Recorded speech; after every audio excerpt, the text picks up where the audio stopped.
မန်ဒီစီကနေဖုန်းကိုလူယူပြီးသူ့အဖေဖြစ်သူဥက္ကဋ္ဌကြီးချန်ဟန်နရီစီကိုကီဗင်တယောက်ဖုန်းဆက်လိုက်ပါတယ်ဥက္ကဋ္ဌကြီးချန်ကလည်းဖုန်းကန်ချင်းမှာပဲမန်ဒီဖုန်းကနင်ခေါ်တာလားနင်ငါမရှိခိုက်ငါသားဆိုပြီးအာနာပြပြီးမန်ဒီကိုအနိုင်ကျင့်နေတာလားလို့ဒေါသတကြီးလှမ်းမေးပါတော့တယ်ကီဗင်ကကြောက်လန့်နဲ့မဟုတ်ပါဘူးဖေ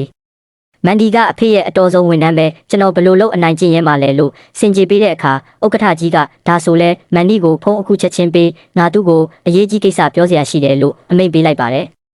မန်ဒီကဖုန်းကိုပြန်လူပြီးကင်လိုက်တဲ့အချိန်မှာတော့ကီဗင်ကငါအဖေယုံကြည်တာကိုအခွင့်ကောင်းယူပြီးရှောက်မပြောနဲ့မဟုတ်ရင်ငါအကြောင်းသိစေရမယ်လို့မန်ဒီကိုရိုင်းဆိုင်စွာချင်းချောက်ပါတော့တယ်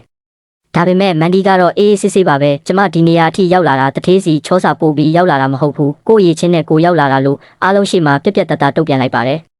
ထို့နောက်မန်ဒီကဥက္ကဋ္ဌကြီးကိုဖုန်းပြန်ပြောတဲ့အခါဥက္ကဋ္ဌကြီးချန်ကမန်ဒီ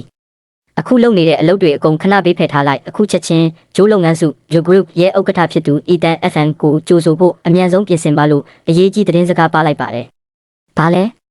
ဥက္ကဋ္ဌ Ethan ကိုယ်တိုင်ကုမ္ပဏီကိုလာမလို့လားလို့မန်ဒီကအံ့ဩတုန်လှုပ်စွာမေးလိုက်တဲ့အခါဘေးကဝန်ထမ်းတွေအားလုံးလည်းလူကုန်ထမ်း Ethan လာမဲ့သတင်းကြောင့်ရုတ်တဲဖြစ်သွားကြပါတယ်။ဒါပေမဲ့တစ်ဖက်မှာရှိနေတဲ့ကိုဝင်ဆောင်မျိုးသမီးကတော့စိတ်ထဲကနေငါအကူကဒီလိုနေရာအထိဘာလို့လာမှလဲမန်ဒီကိုလာခေါ်ချင်လို့များလားလို့တွေးတော်ပြီးစိုးရိမ်စိတ်ဝင်သွားပုံရပါတယ်။ထိုအချိန်မှာပဲကီဗင်ကမန်ဒီလက်ထဲကဖုန်းကိုထပ်မံလူယူဖို့ကြိုးစားပြီးမန်ဒီကိုတွန်းထုတ်လိုက်တဲ့အခါ